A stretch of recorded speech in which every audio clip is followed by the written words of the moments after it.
महाराष्ट्रामध्ये आंबेडकरी समाजानं आंबेडकरी राजकारण महाराष्ट्रात अयशस्वी होत आहे, यामागे कायम आंबेडकरी नेत्यांना आणि महाराष्ट्रातील बौद्धांच्या लोकसंख्येला जबाबदार धरला आहे।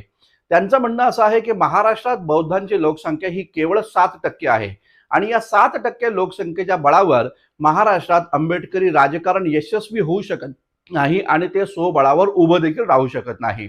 मात्र लक्षात घ्या की या बौद्ध समाजानं स्वतःची वोट बँक निर्माण करण्यापेक्षा कायम अन्य राजकीय पक्षांनाच मतदान या ठिकाणी केलेलं आहे आणि त्यामुळे महाराष्ट्रातील बौद्ध समाज हा राजकीय दृष्ट्या स्वतःचं अस्तित्व हरवून या महाराष्ट्रामध्ये बसलेला आहे।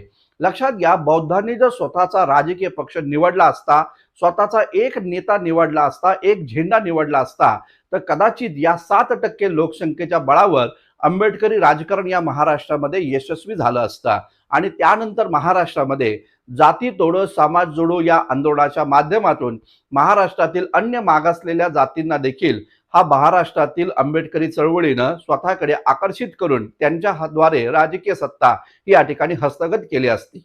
मात्र दुर्दैव आहे, ज्या बौद्ध समाजावर जबाबदारी आहे आंबेडकरी राजकारण यशस्वी करण्याची, हाच बौद्ध समाज निवडणुकीमध्ये अन्य राजकीय पक्षांच्या लोभांना त्यांनी दिलेल्या पैशांना बळी ठरत आलेला आहे आणि स्वतःची मतं तो या ठिकाणी विकत गेलेला आहे। त्यासाठी लक्षात असू द्या, महाराष्ट्राच्या आंबेडकरी समाजाने खास करून बौद्ध समाजानं आधी तर न विकाऊ समाज बना या पद्धतीचं आंदोलन उभारलं पाहिजे। येणाऱ्या कोणत्याही निवडणुकीमध्ये एकाच राजकीय पक्षाला, एकाच नेत्याला आणि एकाच निळ्या झेंड्याला मतदान करायला हवं।